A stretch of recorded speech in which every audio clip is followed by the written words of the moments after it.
छान कढईपत्ता घालून ही फोडणी छान अशी तयार करून घ्यायची। त्यात हा मसाला जो आपण ग्रेट करून घेतला आहे तो छान असा टाकून फोडणी छान तयार करून घ्यायची।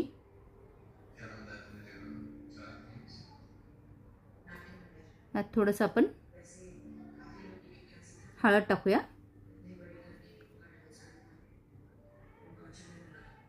आंबट गोड बॅलन्ससाठी गूळ आपल्या चवीनुसार घाला। छान अशी फोडणी तयार झाली।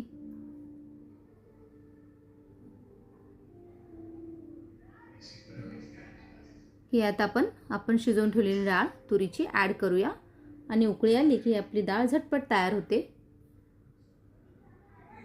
काही टिप्स सांगणार आहे। डाळ छान मळून शिजवा। डाळ व्यवस्थित शिजली नाही तर चव येत नाही, त्यामुळे 3 ते 4 शिट्ट्या नक्की द्या। कैरी ही फ्रेशच वापरा। ताजी आणि आंबट कैरी वापरली तर डाळीची चव खूप छान लागते। आंबट गोड बॅलन्स करण्यासाठी कैरी आंबट असेल तर गूळ थोडा जास्त घाला आणि कमी आंबट असेल तर गूळ थोडा कमी टाका। चवीनुसार मीठ ॲड करून उकळी येऊ देपर्यंत आपण ही आपली डाळ शिजवूया। खूप अगदी कमी वेळात होते आणि खूप छान होते। नारळाचा मसाला फ्रेश ठेवा। ताजा किसलेला नारळ वापरला तर अगदी उत्तम। आणि फोडणीमध्ये लसूण घालून छान परतावा, एक वेगळाच अरोमा येतो कुठल्याही पदार्थामध्ये आणि डाळीला तर स्पेशल लसणाचा तडका खूप छान टेस्ट येते। आणि ही डाळ आपली तयार आहे। याच्यात आपण थोडंसं तूप घालून छान असं भातावर ही डाळ खूप छान लागते। चपातीबरोबर आणि भाताबरोबर नक्की ट्राय करा। आणि घट्टपणा ॲडजस्ट करण्यासाठी डाळ खूप घट्ट झाली असेल तर थोडंसं गरम पाणी घालून कन्सिस्टन्सी ॲडजस्ट करा। याप्रमाणे आपली डाळ ही तयार आहे। काय फोडणीचे सिक्रेट सांगते। तेलात आधी लसूण मग कढीपत्ता असा क्रम ठेवला तर सुगंध जबरदस्त येतो। आपली ही डाळ तयार आहे।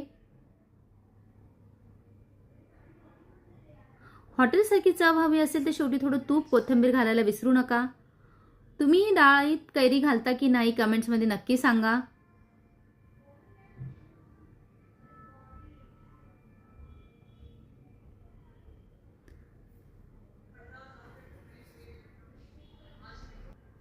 खूप कमी वेळात ही रेसिपी तयार होणार आहे। गरमागरम भात आणि गरमागरम डाळ, आहा काय कॉम्बिनेशन लागतं। नक्की ट्राय करा आणि मला कमेंट्समध्ये नक्की सांगा।